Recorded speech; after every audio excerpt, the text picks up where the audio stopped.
menjadi sebuah negara demokrasi yang merdeka dan yang berdaulat serta berdasarkan kepada kebebasan dan keadilan dan mengekalkan keamanan di antara segala bangsa. Merdeka! Assalamualaikum warahmatullahi wabarakatuh dan salam sejahtera. Jadi pada hari ini saya akan membentangkan tentang sejarah perluasan pengaruh British di tanah Melayu dan tidak balas masyarakat tempatan terhadap penjajahan British. Saya juga telah memilih satu tokoh perjuangan ataupun tokoh kemerdekaan iaitu Datuk Maharaja Lele dalam pembentangan ini. Terlebih dahulu, saya ingin mengucapkan ribuan terima kasih kepada pensyarah bagi subjek ini iaitu Cik Azina binti Ali atas tunjuk ajar dan segala penaklukan lain yang telah diberikan oleh beliau dalam menjayakan pembentangan ini. Terlebih dahulu ingin saya memperkenalkan diri. Nama diberi Nurul Izzat Izziani binti Muhammad Zaini, nombor kad pengenalan 041107070572. Saya dari unit PSP 1 dan sejarah 2. Untuk pengenalan, perluasan pengaruh British di tanah Melayu bermula pada abad yang ke-18 dan diperkukuhkan pada abad yang ke-19. Namun begitu, peristiwa penting berlaku antara tahun 1870 hingga 1874, iaitu ketika pentadbiran Lord Kimberley John Warehouse sebagai setiausaha tanah jajahan. Desakan tokoh imperialisasi iaitu Edward Catchpole Hudson, setiausaha rendah parlimen mendorong Lord Kimberley melaksanakan dasar campur tangan di negeri-negeri Melayu. Menurut Winchester, pada tahun 1967, melalui dasar tersebut, British cuba menjadi kuasa imperial tunggal di semenanjung tanah Melayu dengan matlamatnya menguasai sumber bahan mentah untuk pelabuhan negeri-negeri silat ataupun NNS. Sumber ini menurut daripada Muhammad Syazwan Mukhtar, Sultan Mansur dan Muhammad Samsudin pada tahun 2022. Faktor utama yang mendorong kehadiran British di rantau ini ialah disebabkan oleh kepentingan ekonomi dan geopolitik.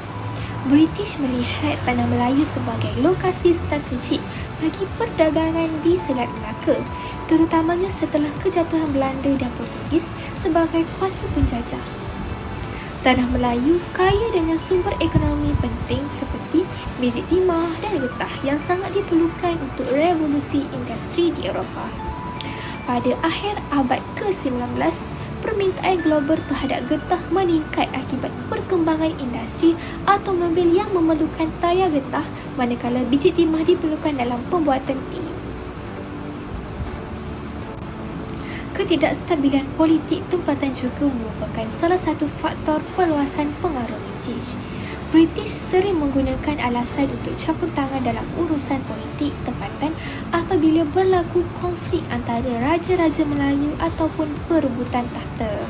Sebagai contoh, di Perak pada tahun 1874, British campur tangan melalui Perjanjian Pangkor setelah berlakunya pertikaian antara Sultan Abdullah dan Raja Ismail. British menggunakan peluang ini untuk memperkenalkan sistem residen di mana pegawai British diberi kuasa untuk mengurus hal-hal pentadbiran dan ekonomi negeri. Antara peristiwa-peristiwa yang penting tentang penjajahan British adalah Perjanjian Pangkor. Pada tahun 1875 menunjukkan pentadbiran dan pegawai British yang terlibat dalam Perjanjian Pangkor yang ditangani pada 1874. Dari situ kita boleh lihat Sir William Jervis duduk di tengah merupakan Gubernur baru menggantikan Gubernur Clark. Berdiri dari kiri Dr. Anderson, Captain Innes, Major F. McNair, L.T. Henry McCallum, J.W.W. Birch, Wince Knans yang memakai suit terang dan Captain Speedy dan Franz Whitham. Sumber ini diambil daripada Arsip Negara Malaysia. Latar belakang Perjanjian Pangkor. Sebelum Perjanjian Pangkor, Perak mengalami ketidakstabilan politik disebabkan oleh konflik dalaman, iaitu Sultan Perak pada ketika itu Sultan Abdullah menghadapi cabaran daripada Raja Ismail yang juga mendakwa hak sebagai sultan. Pertikaian ini menyebabkan ketidakpastian politik di Perak yang memberi kesan kepada ekonomi. khususnya dalam industri perlombongan biji timah yang sangat penting kepada negeri tersebut. Pada masa yang sama, ada juga konflik antara pembesar-pembesar tempatan serta kumpulan imigran Cina yang terlibat dalam perlombongan biji timah, terutamanya melalui pergaduhan antara kongsi gelap Jihin dan Haisa di kawasan Laroi. Seterusnya, peristiwa Perjanjian Pangkor pada 20 Januari 1874. Perjanjian Pangkor ditandatangani di atas kapal perang British HMS Pluto di perairan berhampiran Pulau Pangkor.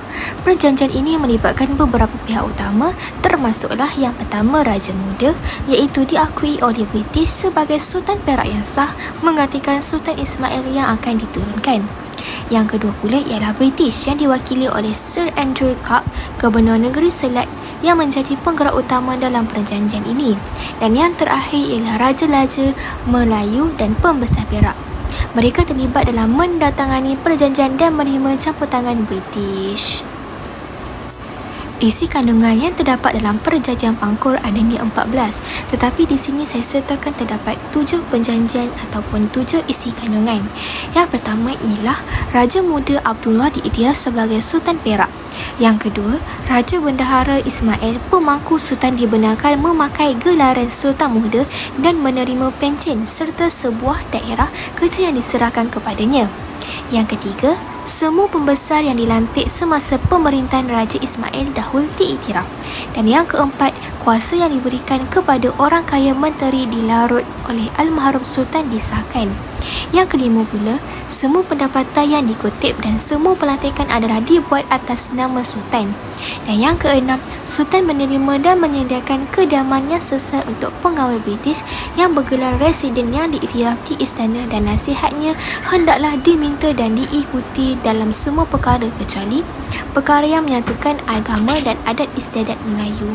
Dan yang terakhir pula, Gubernur Larut iaitu Speedy hendaklah didampingkan sebagai penolong residen, seorang pengawal yang British yang bertindak di bawah residen Perak dengan kuasa yang sama dan tertakluk kepada residen itu. Perjanjian Pangkor juga telah memberikan kesan. Yang pertama adalah permulaan sistem residen.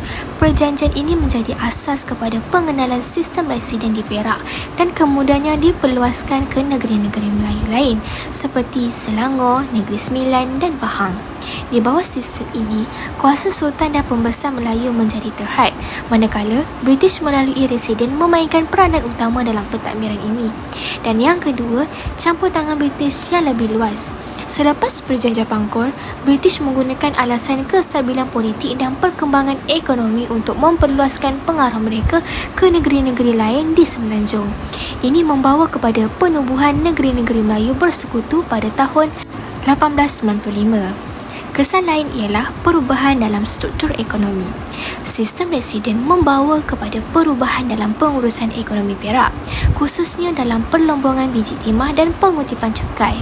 Ini menyumbang kepada pertumbuhan ekonomi negara tersebut, tetapi juga menambah kebergantungan ekonomi kepada British. Dan yang terakhir ialah reaksi tempatan. Walaupun perjanjian ini membawa kepada kestabilan politik, ia juga menimbulkan rasa tidak puas hati dalam kalangan sesetengah pembesar Melayu yang merasakan kehilangan kuasa mereka. Namun Sultan Abdullah menerima perjanjian ini sebagai kompromi. Dengan itu, British Malaya muncul pada tahun 1914 bukanlah merupakan satu unit homogenis ataupun seragam, tetapi berpecah kepada kategori iaitu Negeri Selat, Negeri Melayu Bersekutu dan Negeri Melayu Tidak Bersekutu. Pada mulanya, saya akan menerangkan terlebih dahulu tentang apakah itu negeri-negeri Selat. Negeri-negeri Selat merujuk kepada kumpulan wilayah yang terdiri daripada Pulau Pinang, Melaka dan Singapura yang berada di bawah satu pentadbiran yang sama iaitu pentadbiran langsung British. Pembentukan negeri-negeri Selat berlaku secara berperingkat antara akhir abad ke-18 hingga pertengahan abad ke-19. Ini bertujuan untuk mengukuhkan penguasaan British di Asia Tenggara, khususnya dalam perdagangan dan pertahanan. Seterusnya saya akan membincangkan tentang latar belakang pembentukan negeri-negeri Selat. Pembentukan negeri-negeri Selat bermula dengan penaklukan dan pengambilalihan beberapa kawasan strategik oleh British di Tanah Melayu dan sekitar Selat Melaka. Negeri-negeri Selat wujud hasil daripada kepentingan ekonomi, geopolitik dan pertahanan British di rantau ini. Yang pertamanya, pembentukan rasmi negeri-negeri Selat. Pada tahun 1826, Pulau Pinang, Melaka dan Singapura digabungkan di bawah satu pentadbiran untuk membentuk negeri-negeri Selat. Wilayah ini berada di bawah pentadbiran Syarikat Hindia Timur Inggeris ataupun SHTI dan pusat pentadbiran negeri-negeri Selat pada mulanya bertempat di Pulau Pinang.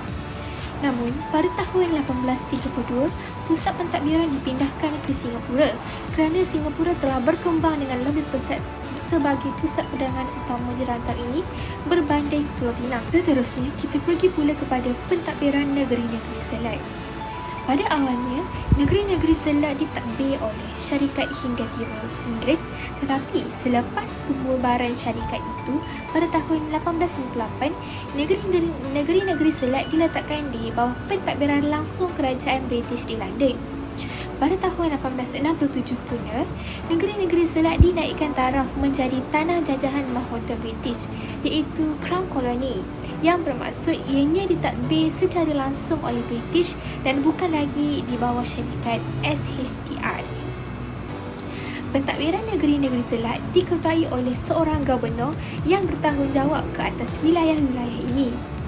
Gubernur ini dibantu oleh pengawal-pengawal British yang mentadbir hal ehwal pentadbiran, ekonomi dan keselamatan di setiap negeri.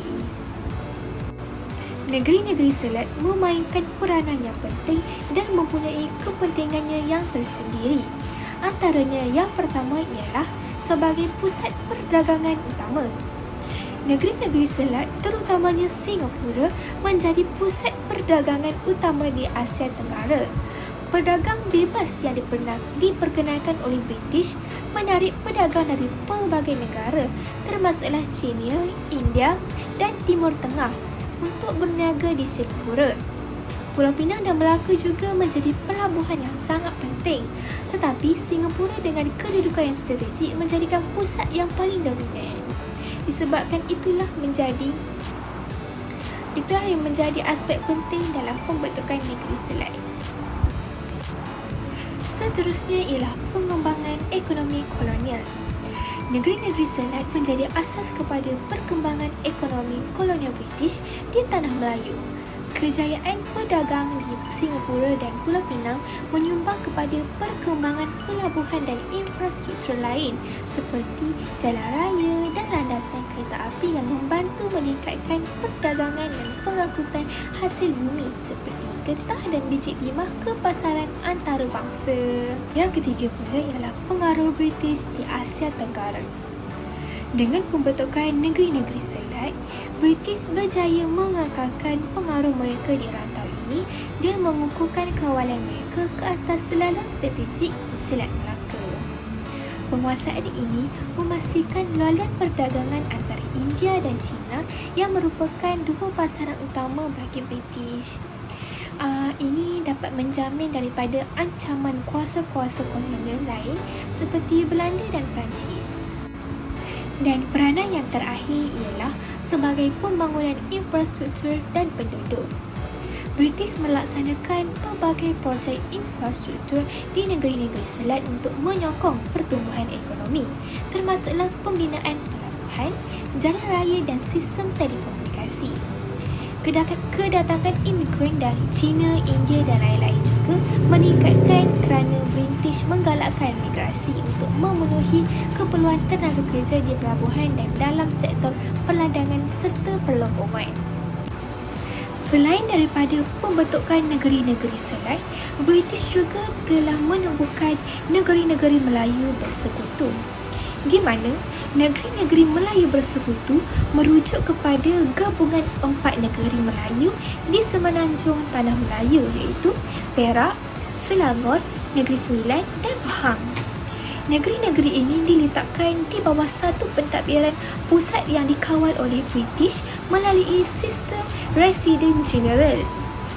Pembentukan Negeri-Negeri Melayu Bersekutu pada tahun 1895 merupakan satu langkah yang penting dalam peluasan pengaruh British di Tanah Melayu dan penstrukturan pentadbiran kolonial. Sebelum pergi dengan lebih lanjut, izinkan saya untuk menceritakan sedikit tentang latar belakang pembentukan Negeri-Negeri Melayu Bersekutu. Pada akhir abad ke-19, British telah menetapkan atau menguatkan kuasa melalui sistem residen. Sistem ini bermula di Perak pada tahun 1874 selepas Perjanjian Pangkor, di mana seorang residen British ditempatkan di setiap negeri untuk memberi nasihat kepada Sultan dalam hal pentadbiran, khususnya dalam ekonomi. Namun, nasihat residen ini harus diikuti yang sebenarnya memberi British kuasa yang besar dalam pentadbiran negeri. Negeri-negeri seperti Perak, Selangor, Negeri Sembilan, Pahang menghadapi masalah kewangan dan pentadbiran, terutamanya dalam pengurusan hasil negeri serta keselamatan. British melihat bahawa satu sistem pentadbiran yang lebih teratur dan bersatu akan membantu memperbaiki keadaan ekonomi yang menjamin keselamatan dan memastikan kepentingan British terjaga. Seterusnya, saya akan ceritakan tentang bagaimana pembentukan negeri-negeri bersekutu ini. Yang pertama dengan pembentukan persekutuan. Negeri-negeri Melayu Bersekutu diletakkan di bawah satu pentadbiran pusat yang berpusat di Kuala Lumpur. Empat-empat negeri ini bersetuju untuk disatukan dalam satu kesatuan politik dan ekonomi, walaupun mereka masih mengekalkan raja masing-masing. Dan yang kedua, jawatan residen dan jeneral, di mana satu jawatan baharu yang dikenali sebagai Residen Jeneral diperkenalkan. Residen Jeneral ini bertanggungjawab mengawasi pentadbiran keseluruhan persekutuan dan melaporkan kepada Gubernur Negeri-Negeri Selat yang bertindak sebagai ketua tertinggi pentadbiran British di Tanah Melayu. Residen Jeneral ini tugasnya adalah menguruskan perkara-perkara seperti kutipan cukai, pentadbiran, kewangan, pembangunan infrastruktur serta pengurusan sumber asli. Pembentukan negeri-negeri bersekutu yang ketiga pula ialah dengan pengurangan kuasa Raja-Raja Melayu. Walaupun Raja-Raja Melayu masih mempunyai kuasa dalam hal-hal agama Islam dan adat istiadat, kuasa politik dan pentadbiran mereka semakin berkurang. Residen Jeneral dan pengawal British di setiap negeri memainkan peranan yang penting dalam menguruskan hal-hal berkaitan ekonomi dan pentadbiran. Dan yang terakhir, dengan perkongsian hasil. Sumber kewangan seperti hasil kutipan cukai, perlombongan biji timah dan ekspor getah dikawal oleh pentadbiran pusat.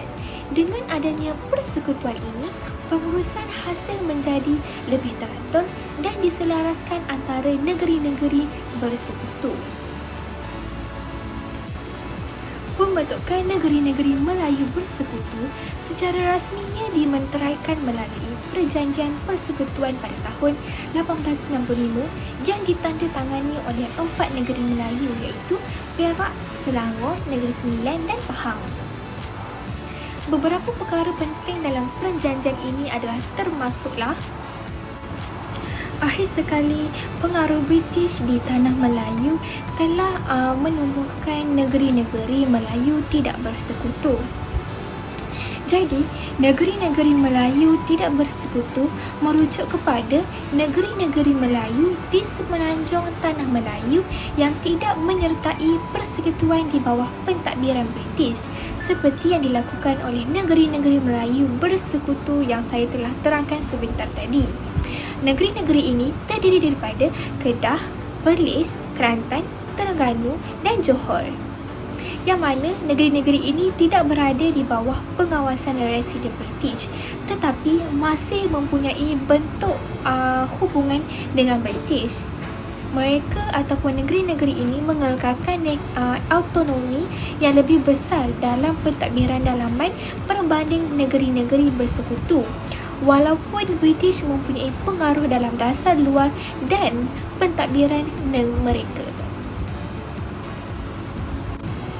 Pada akhir abad ke-19 dan awal abad ke-20, British semakin memperluaskan pengaruhnya di semenanjung Tanah Melayu melalui sistem presiden di negeri-negeri Melayu bersekutu. Walau bagaimanapun, terdapat beberapa negeri Melayu yang menolak penyertaan dalam sistem pentadbiran ini dan memilih untuk mengekalkan kedaulatan mereka secara relatif, iaitu Kedah, Perlis, Kelantan, Terengganu dan Johor. Hubungan dengan British ini dibentuk melalui perjanjian tertentu di mana British tidak campur tangan secara langsung dalam pentadbiran dalaman, tetapi tetap mempunyai kawalan ke atas hal-hal tertentu seperti dasar luar dan perdagangan antarabangsa. British juga menempatkan penasihat atau pengawal untuk memantau hal-hal tertentu walaupun tidak seperti peranan residen di negeri-negeri bersekutu. Antara ciri-ciri negeri Melayu tidak bersekutu ialah: yang pertama, kedudukan politiknya yang lebih bebas. Negeri-negeri Melayu tidak bersekutu mempunyai autonomi politik yang lebih besar berbanding negeri-negeri Melayu bersekutu. Mereka tidak tertakluk kepada sistem residen yang diperkenalkan di negeri-negeri bersekutu dan sultan atau raja masih memegang kuasa yang lebih besar dalam hal-hal pentadbiran negeri. Yang kedua pula, pengaruh British dalam dasar luar. Walaupun mereka mengekalkan autonomi dalam pentadbiran dalaman, British tetap mempunyai kawalan ke atas dasar luar negeri ini, terutamanya dalam hal hubungan luar dan perdagangan. British perlu memastikan bahawa negeri-negeri ini tidak menjalinkan hubungan dengan kuasa kolonial lain seperti Siam, Belanda, Jepun, dan persetujuan ini haruslah tidak dilakukan tanpa persetujuan mereka. Ciri yang ketiga pula ialah pembangunan ekonomi. Ini merujuk kepada pembangunan ekonomi di negeri-negeri Melayu tidak bersekutu adalah lebih perlahan ataupun perkembangannya kurang pesat berbanding negeri-negeri bersekutu kerana ketiadaan campur tangan British yang lebih mendalam dalam menguruskan hasil bumi dan ekonomi negeri.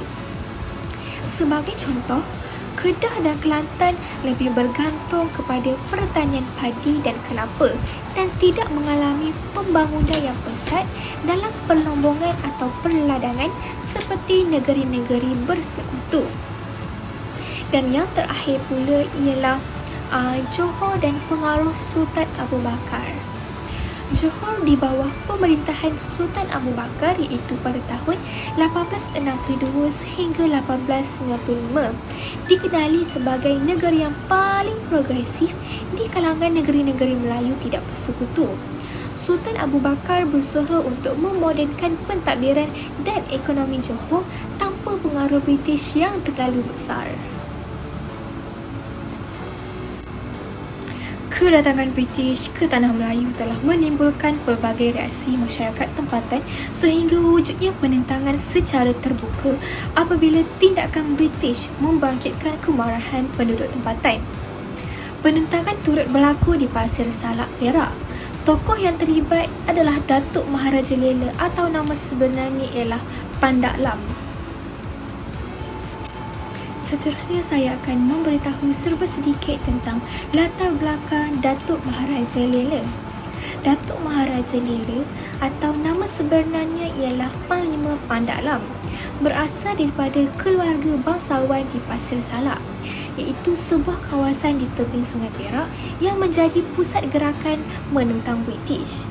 Geraran Maharaja Lela merupakan satu gelaran yang diberikan kepada seseorang yang berstatus tinggi dalam masyarakat Melayu tradisional. Gelaran ini memberikan beliau kuasa dan pengaruh dalam kalangan penduduk tempatan. Pada pertengahan abad ke-19, Perak adalah sebuah negeri yang kaya dengan hasil biji timah yang menarik perhatian British. Ketika itu, Perak terlibat dalam pertikaian antara pembesar-pembesar tempatan mengenai perluasan tahta dan kuasa politik. Daripada keadaan inilah yang beri peluang kepada British untuk campur tangan dalam pentadbiran negeri tersebut melalui Perjanjian Pangkor 1874. Peristiwa penting yang menjadi kemuncak ataupun tonggak kepada penentangan Datuk Maharaja Lela terhadap penentangan ataupun penjajahan British adalah peristiwa Perjanjian Pangkor pada tahun 1874. Perjanjian Pangkor yang ditangani pada 20 Januari 1874 merupakan peristiwa yang sangat penting yang membawa kepada pengenalan sistem residen British di Perak. Berdasarkan perjanjian ini, Sultan Abdullah diiktiraf sebagai Sultan Perak.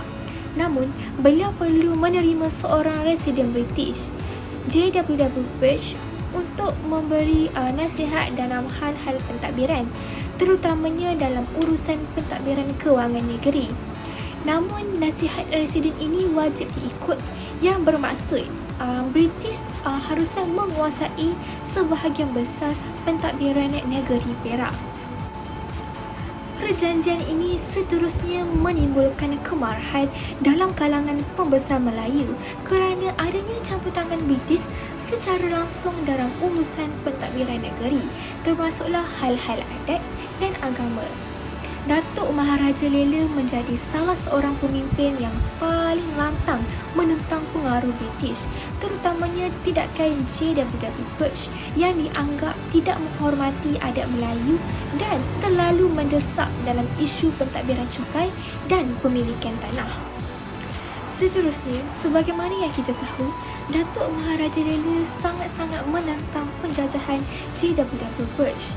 Penentangan terhadap J.W.W. Birch memuncak pada 2 November 1875 apabila beliau dibunuh di Pasir Salak. Birch yang dikatakan tidak peka terhadap sensitiviti budaya dan adat Melayu telah mencetuskan kemarahan rakyat tempatan apabila beliau cuba melaksanakan pembaharuan yang mempengaruhi struktur kuasa tradisional dan hak pemungutan cukai oleh pembesar Melayu.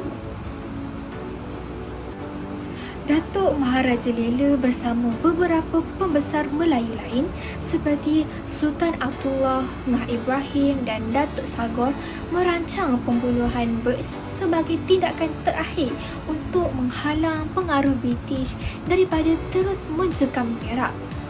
Birch dibunuh ketika sedang memancangkan arahan pentadbiran di tepi Sungai Perak, di mana Datuk Maharaja Lela dan pengikutnya menyerangnya dengan tombak.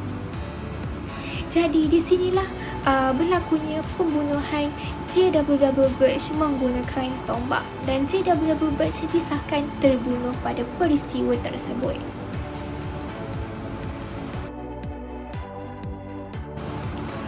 Peristiwa penting yang seterusnya dalam penentangan Datuk Maharaja Lela yang seterusnya ialah dikenali sebagai Perang Perak. Dan dari sini kita akan melihat apakah penentangan sehingga akhir hayat Datuk Maharaja Lela. Jadi, pembunuhan J.W.W. Birch mencetuskan Perang Perak antara pihak British dan pembesar-pembesar Melayu yang menentang penjajahan British. British bertindak balas dengan kekuatan ketenteraan, menumpaskan pasukan Datuk Maharaja Lela dan para pejuangnya. Ramai pemimpin tempatan ditangkap termasuk Sultan Abdullah, Ngah Ibrahim dan Datuk Maharaja Lela sendiri ditangkap. Pada tahun 1877, Datuk Maharaja Lela dihukum mati oleh pihak British di Taiping atas kesalahan terlibat dalam pembunuhan Birch. Sultan Abdullah pula dibuang ke Pulau Seychelles bersama pembesar-pembesar lain yang terlibat dalam penentangan tersebut. Selain itu, Datuk Maharaja Lela juga memainkan peranan dalam sejarah, di mana Datuk Maharaja Lela dikenal sebagai seorang wira nasional yang menentang campur tangan British dan mempertahankan kedaulatan negeri Perak. Tindakannya dilihat sebagai simbol penentangan terhadap penjajahan asing dan pengkhianat terhadap nilai dan adat tradisional Melayu. Walaupun perlawanan tersebut gagal, keberanian Datuk Maharaja Lela dan para pengikutnya meninggalkan kesan yang mendalam dalam sejarah perjuangan kemerdekaan Tanah Melayu. Dengan pembunuhan J.W. Beach dan peristiwa Perang Perak menjadi satu titik yang penting dalam menunjukkan kebencian yang mendalam masyarakat tempatan terhadap penjajahan British dan usaha mereka untuk mengekalkan kedaulatan negeri mereka. Kesimpulannya, Datuk Maharaja Lela adalah tokoh penting dalam sejarah Perak dan Tanah Melayu kerana keberaniannya memimpin penentangan terhadap British semasa zaman penjajahan. Walaupun beliau dan pejuang lain dihukum atas tindakan mereka, semangat perjuangan yang ditunjukkan oleh beliau menjadi inspirasi kepada generasi seterusnya dalam perjuangan menuntut kemerdekaan. Hingga kini, nama Datuk Maharaja Lela terus diingati sebagai salah seorang pahlawan tanah air yang mempertahankan maruah bangsa dan tanah air daripada penjajah. Jadi, tak malah sudah pembentangan saya pada hari ini yang berkaitan dengan sejarah perluasan pengaruh British di Tanah Melayu dan tindakan balas masyarakat tempatan terhadap penjajahan British. Dan tokoh yang saya pilih dan saya kaji ialah Datuk Maharaja Lela. Diharapkan dengan pembentangan yang saya telah membuat ini dapat memberikan sedikit pengetahuan dan pengajaran kepada masyarakat Malaysia pada hari ini. Sekian, terima kasih. Bye-bye. Merdeka! Merdeka! Merdeka! Merdeka! Merdeka! Merdeka! Merdeka!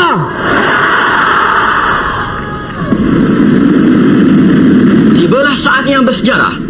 Bendera persekutuan dinaikkan dan dengannya harapan dan cita-cita bangsa, lambang negara dan penonton-penonton terpegun apabila sejarah tercatat di hadapan mereka.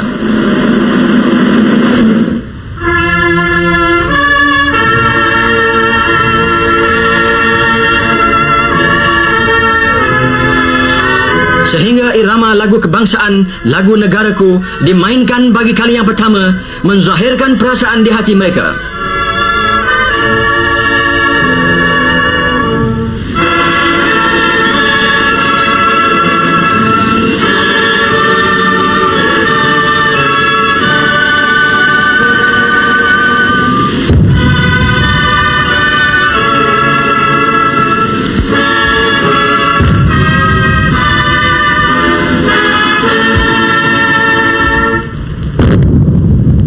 Matahari bersinar, bendera berkibar-kibar, janji ditunaikan dan terciptalah sebuah negara dan kemerdekaan pun telah dicapai dengan perasaan muhibbah seperti itu.